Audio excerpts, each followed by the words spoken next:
How do you strike through text in Gmail? So to put a line through text or strike through text, first you need to highlight what you want to be stricken through, if that's the past tense. So we're going to highlight text options. And then you might not see it down here. You might have to click the A to bring up your formatting options.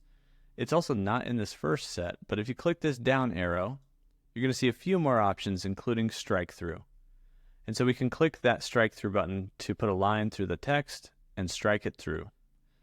Now, if we see there is a shortcut key, it's going to be Shift Command X on Mac, and then on Windows, that's Shift Control X.